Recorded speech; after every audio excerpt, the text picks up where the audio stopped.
Welcome to the RJLT Economics. In this podcast, I want to share what I have seen about China's real estate bubble. And unlike my previous podcast on this topic, the real estate bubble in China, I'm not going to talk about the financial aspect of it, and I don't even want to talk about the policy aspect of it. I just want to talk about what the physical reality is, and I think these evidence, these pieces of evidence should be enough to convince you that perhaps physically it is no longer possible to sustain the bubble. And I want to develop today's podcast in two steps. First, obviously, I want to share my experience, both in terms of the commercial real estate and the residential real estate sectors. And then I want to give some of my comments, not about the financial aspect or policy aspect, but of the material, physical, environmental aspect of it. So let's start. I live in a city, it's quite big, in northern China currently, and this is where I grew up. And close to here, there is this area where a few years ago, it was made a special economic district. And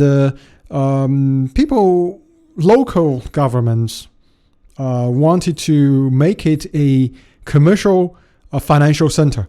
So they invested heavily into building a lot of commercial real estate. Now, I have visited that place a couple of times. And I've taken some pictures. Currently, I haven't really processed the raw pictures yet. I think it's probably going to take me a few months to do that because I still have backlogs of photos taken from 2022 in July that I haven't processed. By the way, if you want to see my photos, go to drjlt.com. That's a small digression. In that place, what's so interesting is that there are so many high rises. I haven't really counted, but I think there could be close to between 50 and 100, perhaps even more high rises, commercial high rises. And I think two-thirds of them aren't finished. Among the one-thirds that are finished, a lot of them, the buildings are left half empty. I think perhaps none of them is fully occupied in that area. They built so many, right? And then there's across the river, there are some more and some more unfinished buildings, obviously commercial real estate. And then further away, they built, I think, one of the tallest buildings in the country. They named it some financial building, financial center, whatever it's called. Well, that is really saying something about the overinvestment in real estate, in commercial real estate. Also, in the city, there are a lot of buildings named International Financial Tower or something like that. And most of them are, just from the outside, you could see that they were mostly empty. And that, I think, it's really wasteful. I'm going to make the comments when I do, when I start going to the second half of today's podcast. But that's obviously is wasteful. Right, and then we talk about the residential real estate. I think with residential real estate, at least thanks to the policies of the government, the central government in particular, most of the residential real estate buildings are actually finished. Unlike commercial ones, which are for large parts left unfinished. Commercial real estate buildings are mostly residential buildings. I wanted to say residential buildings, not commercial. The residential buildings are mostly finished. But I see most of them left empty. Today I went to this place. We went there once or twice, perhaps 2 decades ago. It was basically a village, right? But right now, a village next to a reservoir, and right now I count that there were. Actually, I haven't counted because I couldn't. But just from Google Maps, you could measure. I think it was over 20 square kilometers of residential buildings. A lot of them high rises, and that is in the middle of nowhere. To the northwest, there's a reservoir. To the north, there's a river, and the other sides are just farmland. There is no industry. There's nothing. And supposedly, because there's this reservoir, and supposedly some birds, when they migrate, they stop there. So supposedly it had some nature. Although I went there today, and it was all walled off. So you can't really see it. But so for that reason, they built all these residential buildings with the name that this is some kind of holiday destination. Nonsense. And some people actually bought their second houses there because I guess it was cheaper, and because it supposedly offers some good environment.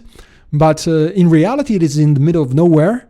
It's currently it has a couple of motorways crossing it, but really, it's what is that's good for? Are you going to take toll roads every day to and drive 1 hour to go to the city to work?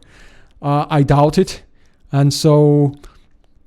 It is what it is. I think that's an overinvestment. These are two areas that I have seen very close to where I live, which itself is not a good place. But, this leads me to the second point of today's podcast, second section, which are my comments. This is really, really wasteful. Don't talk about the financial aspect of it. Right. One thing perhaps I can say about financial aspect, and a lot of the Chinese commentators are saying this, sorry, which is that the governments needed to sell land, right, to developers in order to get money to cover their expenses. There are other ways for the government to cover their expenses. If they really need the bubble, if they really need some kind of financing, they can do real stock market bubble, they can do bond bubble, they can do all kinds of bubbles. Even tulip bubbles are better, because all those bubbles none of those bubbles cost as much in terms of raw materials, in terms of the environmental damage. It is so wasteful, right? The material that's used to build those commercial buildings and residential buildings that are never going to be used, those materials, those energy can be made to make the existing areas better and increase their value. And as the value of the existing buildings areas get better, the government can tax them more. And of course, right now there is no tax on real estate, and there's just building. And this is not sustainable. It's physically not possible. Currently, there was this statistic, which is that there are 600 million, I think 0.6 billion buildings, residential buildings in China. And we just say, because these are apartment buildings, and that includes high rises that can go as tall as over 50 floors, right? If on average we say there are five apartments in one building, that's 3 billion apartments. So I think there are at least 2 billion and perhaps as much as 4 billion, even more apartments in China. And there are only I say only here in a not very, how to say, only with quotation mark, 1.4 billion people. So 1.4 billion people, over 2 billion apartments.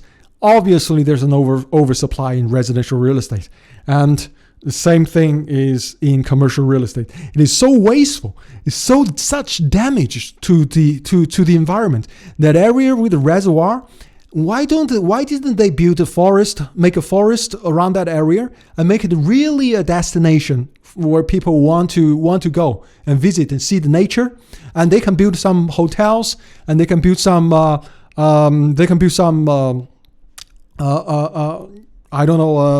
some parks, theme parks. They could build, even perhaps if they get some special status, maybe casinos, and maybe some other types of entertainment. That could actually make it a destination. They can make money in the long term. But instead of doing that, they want to destroy the environment and build these ugly matchbox buildings. And I think most of them are left empty. I think roughly 90% empty. And what is that going to be? Right? If you really need a bubble, go with stock market bubble, go with bond bubble, tulip bubble, things that after the bubble bursts, it's going to be clean. Not something that right now, after wasting so much energy and raw materials, those things, they are permanently scarring. They have permanently scarred that area, right? To remove those buildings and make them again farmland is going to cost a lot of money. And who is going to pay for that? And nobody is going to pay for that. So those buildings are going to be left there. And that is just a reminder. I think we should leave those as reminder of what not to do. And I think these buildings, this project of building all these overbuilding these commercial and residential real estate, this real estate bubble, is a great leap backward. I think it's true that over the last 2 decades, the living standards of Chinese people have increased, and dramatically so. But just as I said in my previous podcast, that America is wealthy despite its involvement in wars continually. China's prosperity, current prosperity, is despite the speculation in real estate. I think without the speculation in real estate, without this bubble, if all the resources are put into good use, there could be more sustained growth and more sustained improvement in living standards. But right now, we're facing a precipice with a risk on the financial system and also in the supply chains, a lot of things. And that is the reckoning. And I think it's a lesson that we must learn. I don't know if people will learn, but whoever learns this lesson, and perhaps those are not going to be the Chinese, but maybe some other people who later on have the temptation to, again, speculate in real estate. Let this be a lesson that they should not do anything like this, right? If you really need a bubble, if you really need to inflate a bubble, inflate a clean bubble, not a dirty bubble, not a dirty bubble that's going to cost not just money, but also the environment, a lot of energy and raw material, resources to clean up. All right, so that is my comment today. Sorry. Again, visit drglt.com, and I have my social media links in the footer of that website. Thank you very much, and have a great day.